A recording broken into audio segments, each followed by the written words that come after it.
38 డిగ్రీసే కదా, ఇండియాలో అయితే 45 డిగ్రీస్ వరకు చూస్తుంటారు. మరి ఎందుకు ఈ ఎన్ఆర్ఐస్ జర్మనీకి వెళ్ళి ఇక్కడ టెంపరేచర్స్ అస్సలు తట్టుకోలేకపోతున్నాము అని చెప్పి గోల చేస్తున్నారని అనుకుంటున్నారా? ఇది కేవలం టెంపరేచర్స్ గురించి మాత్రమే కాదు, ఇక్కడ ఉండే హౌసెస్ గురించి, ఏసీస్ గురించి, బాడీ అడాప్టేషన్ గురించి, క్లైమేట్ చేంజ్ గురించి. మీరు ఈ వీడియోలో ఇక్కడ క్లైమేట్ చేంజ్ వల్ల అసలు ఇక్కడ ఉన్న వాళ్ళు ఎందుకు ఇబ్బంది పడుతున్నారు అండ్ ఇక్కడ సిచ్యువేషన్ ఏంటి అని చెప్పి డీటెయిల్గా తెలుసుకోబోతున్నారు. ఈ వీడియోని స్కిప్ చేయకుండా లాస్ట్ వరకు చూడండి. చాలా పాయింట్స్ కవర్ చేస్తాను, వీడియో లెంత్ అయితే ఎక్కువ ఉండదు. అండ్ లేట్ చేయకుండా let's get into the video. Hello my lovely people, welcome back to my channel Telugu Travelista. నేను మీ కార్తిక. అందరు ఎలా ఉన్నారు? ఐ నో చాలా రోజులు అయింది కదా నేను ఈ ఛానల్లో వీడియో అప్లోడ్ చేసి. లాస్ట్ వీడియో వచ్చేసరికి డిసెంబర్లో చేశాను. 6 months అయిపోయింది వీడియో పోస్ట్ చేసి. కొన్ని పర్సనల్ విషయాల వల్ల నేను వీడియోస్ అప్లోడ్ చేయలేకపోయాను, బట్ ఇక నుండి రెగ్యులర్గా అప్లోడ్ చేస్తాను. అండ్ ఏంటా పర్సనల్ విషయాలు, లైఫ్లో చాలా జరిగినాయి, జరుగుతున్నాయి, నేను అవన్నీ మీతో షేర్ చేసుకుంటాను. బట్ ఈ వీడియోలో కాదు, ఇంకో సపరేట్ వీడియో చేస్తాను. ఈ వీడియో టాపిక్ వచ్చేసరికి ఇక్కడ జర్మనీలో ఇండియన్స్ ఎందుకని ఈ క్లైమేట్ చేంజ్ వల్ల ఇంత ఇబ్బంది పడుతున్నారో తెలుసుకుందాం. అసలు హీట్ వేవ్ అంటే ఏంటి? యూరోప్ నిన్న మొన్నటి దాకా ఒక చాలా పెద్ద హీట్ డోమ్, అంటే ఒక హై ప్రెషర్ సిస్టమ్ కింద ఉండింది. దానివల్ల సహారా డెజర్ట్ నుండి వేడి గాలి యూరోప్కి వచ్చేది. క్లౌడ్స్ ఏర్పడలేదు, రెయిన్ రాలేదు, నైట్ కూడా చల్లబడలేదు. హీట్ రోజు రోజుకి అక్యుములేట్ అవుతా వచ్చింది. సైంటిస్ట్ చెప్పింది ఏంటంటే యూరోప్లో ఇలాంటి హీట్ వేవ్స్ చాలా తరచుగా ఏర్పడుతూ ఉంటాయి, ఇంకా ఇంటెన్స్గా ఉంటాయంట. జర్మనీలో పరిస్థితి ఏంటి? 1 వీక్లోని 35 డిగ్రీస్ నుండి 40 డిగ్రీస్ టెంపరేచర్ వరకు చూసాము. ప్రతిరోజు ఇక్కడైతే 38, 39 వరకు ఉంది. కొన్ని ప్రాంతాల్లో అయితే 41 డిగ్రీ సెంటిగ్రేడ్కి కూడా రీచ్ అయింది. అసలు దీనివల్ల రైల్వే ట్రాక్స్ అయితే వేడెక్కిపోయి ట్రైన్స్ ఆగిపోయి. This is what Germany's hellish heat wave did to its trams. Some of the these tracks literally melted. Well, the sealant between the rails and road did. Leipzig's transport authority showed the aftermath on social media and apologized for suspending the tram services for days. జర్మనీలో tram lines ఆ వేడికి కరిగిపోయినాయి. ఇది చూడండి, ఇది మా సిటీలోదే. And trams అయితే ఇప్పటికీ work అవ్వట్లేదు. ట్రాన్స్పోర్టేషన్ ఇబ్బందిగా ఉంది. అలాగే ఇక్కడ అవుట్డోర్ వర్కర్స్కి వార్నింగ్స్ ఇష్యూ చేశారు. కొన్ని ప్రాంతాల్లో అయితే ప్రజల మీద వాటర్ స్ప్రేస్ కూడా చేశారంట. In Berlin, heat waves are prompting unusual measures. This lowers the ground temperature and prevents damage. Moisture helps preserve the asphalt under the sun. And now coming to the main point. ఇండియాలో 45 degrees 50 degrees వరకు చూస్తుంటారు కదా, మరి ఇక్కడ temperature 38 డిగ్రీస్కి ఎందుకు ఇంత ఇబ్బంది పడుతున్నారు అని నన్ను చాలామంది అడిగారు. అందుకే వీడియో చేస్తున్నాను. ఫస్ట్ రీజన్ వచ్చేసి ఇక్కడ ఉండే హౌసెస్. జర్మనీలో ఉండే హౌసెస్ అన్నీ కూడాను వింటర్ కోసం డిజైన్ చేయబడ్డాయి. అంటే thick insulation, triple layer glasses. ఇక్కడ హీట్ అనేది ఒకసారి లోపలికి వస్తే దాన్ని ట్రాప్ చేస్తాయి అన్నమాట, బయటికి పోకుండా. ఇది వింటర్లో ఒక వరం, కానీ సమ్మర్లో ఇదే శాపం. ఇక్కడ పొద్దునంతా కూడాను హీట్ ఒకసారి లోపలికి వచ్చాక నైట్ కూడా ఆ హీట్ అనేది బయటికి వెళ్ళిపోదు. ఇల్లు అనేది ఒక ఓవెన్లా మారిపోతుంది. Reason number 2, ACs.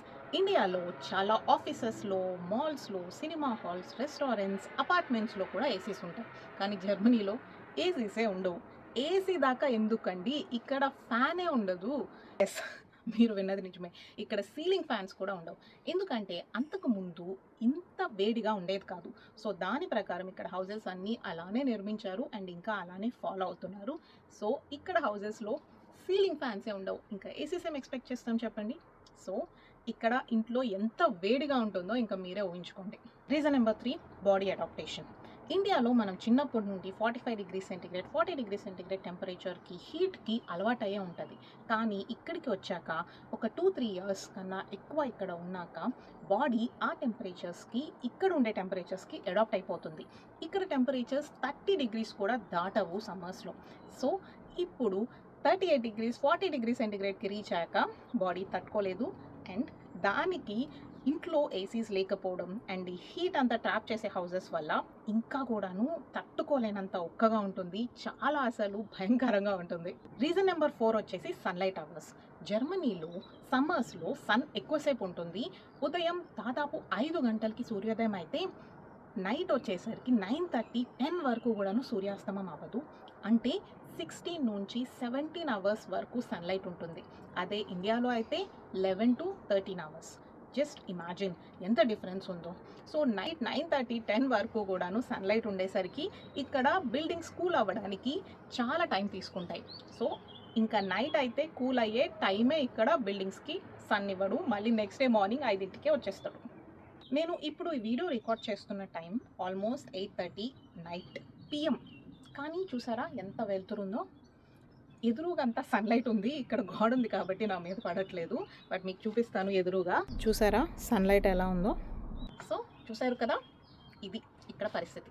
Reason number 5, night టైంలో కూడా కూలింగ్ ఉండదు.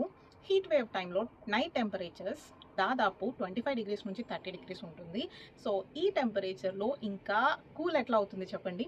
బిల్డింగ్స్ ఏమో కూల్ ఎక్కవు, లోపలికేమో హీట్ ట్రాప్ అయి ఉంటుంది, నిద్ర ఉండదు. సో అది పరిస్థితి. రీజన్ నెంబర్ 6, పొల్యూషన్ లేకపోవడం వల్ల.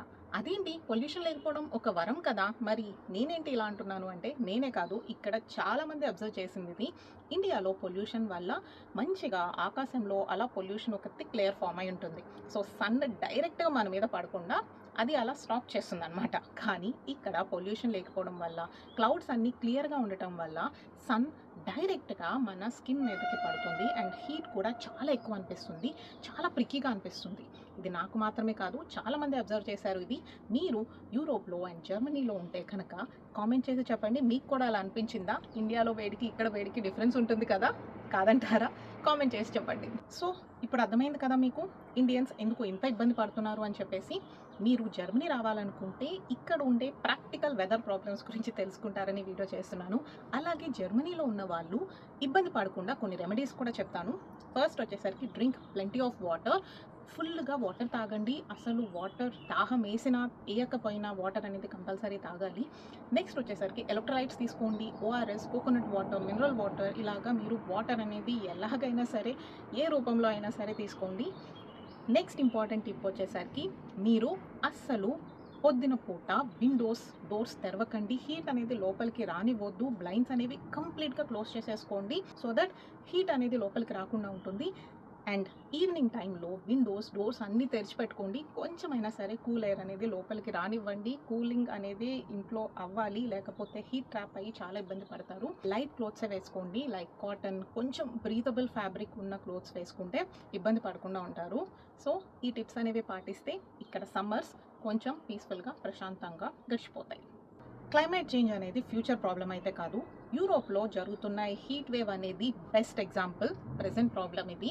ఇండియాలో ఉన్న, యూరోప్లో ఉన్న, ఎక్కడున్నా సరే మీరు హీట్ని లైట్గా తీసుకోవద్దు. హైడ్రేటెడ్గా ఉండండి, సేఫ్గా ఉండండి. And that's it for today's video. If you like it, then please hit the like button, share it with your friends and comment and let me know మీకు ఈ వీడియో ఎలా అనిపించింది అనేది. అలాగే కింద హైప్ ఉంటుంది కదా, హైప్ కూడా ఇవ్వండి సో దట్ ఈ వీడియో ఎక్కువ మందికి రీచ్ అవ్వడానికి హెల్ప్ అవుతుంది. మళ్ళీ నెక్స్ట్ వీడియోలో కలుద్దాం. బాయ్.